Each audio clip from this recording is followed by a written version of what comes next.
दोस्तों आज लेकर आया हूँ बीना शर्मा जी की लिखी हुई कहानी बहू। मौका तो उन्हें दिया जाता है जो सच बोलते हैं।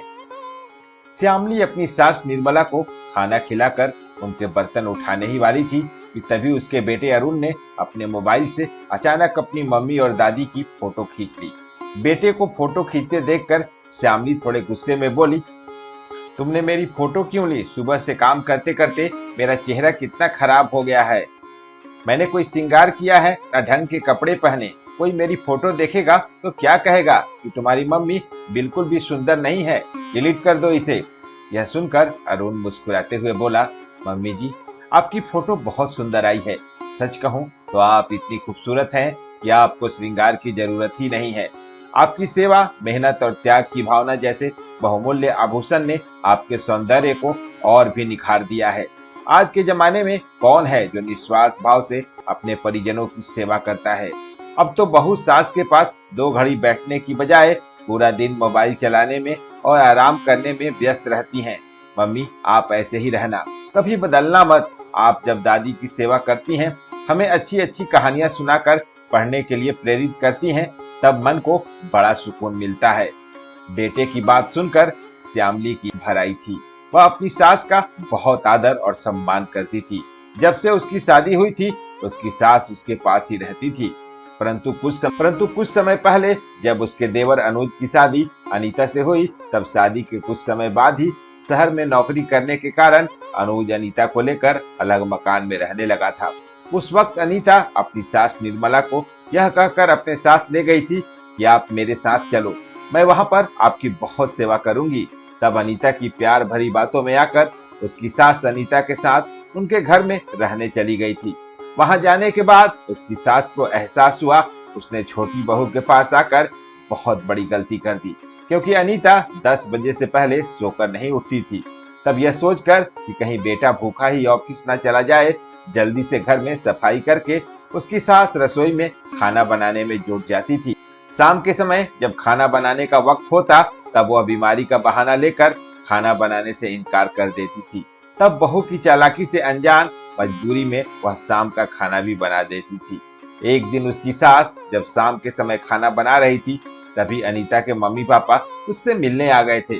जब निर्मला ने उन्हें बताया कि अनीता बीमार है, तब वो दोनों उससे मिलने के लिए उसके कमरे में चले गए थे। अपने मम्मी पापा को देखकर वह तुरंत ही बिस्तर से उठ गई थी और उनके लिए नाश्ता लाने के लिए रसोई की तरफ जाने लगी। तब उसकी मम्मी उसे नाश्ता लाने के लिए मना करते हुए बोली, बेटी तेरी सास कह रही थी कि तू बीमार है, तू परेशान मत हो, हमें खाने की कोई इच्छा नहीं है। यह सुनकर अनीता मुस्कुराते हुए बोली, कभी कभी सेवा करवाने के लिए बीमार होने का दिखावा भी करना पड़ता है, और वैसे भी आपको देखकर मेरी सारी बीमारी दूर हो गई। यदि आप मेरे घर से बिना नाश्ता किए जाएंगे तो मैं सच में परेशान हो जाऊंगी। उस वक्त अनीता की सास उसके मम्मी पापा को पानी देने के लिए उसके कमरे में आ रही थी। जब उन्होंने अनीता की बात सुनी तो उन्हें बेहद दुख हुआ, कहीं अनीता को पता न चल जाए कि उसकी सच्चाई उन्हें पता चल गई है। यह सोचकर वे तुरंत पानी के गिलास लेकर रसोई में चली गई थी और गिलास रसोई में रखकर आंगन में जाकर बैठ गई थी। संयोग से उसी वक्त उनका पोता अरुण भी उनसे मिलने चला आया था। जब उसने अपनी दादी का दुखी चेहरा देखकर उनके दुख का कारण पूछा, तब निर्मला अपना दुख छुपाते हुए मुस्कुराते हुए बोली, बेटा मुझे यहाँ कोई दुख नहीं है, आज तेरी मम्मी की याद आ गई, इसीलिए मन दुखी है। दादी की बात सुनकर अरुण समझ गया था कि वो अपने दुख को छिपाने का दिखावा कर रही हैं। जरूर चाची ने कोई बात कह दी होगी जिसके कारण वे दुखी हैं।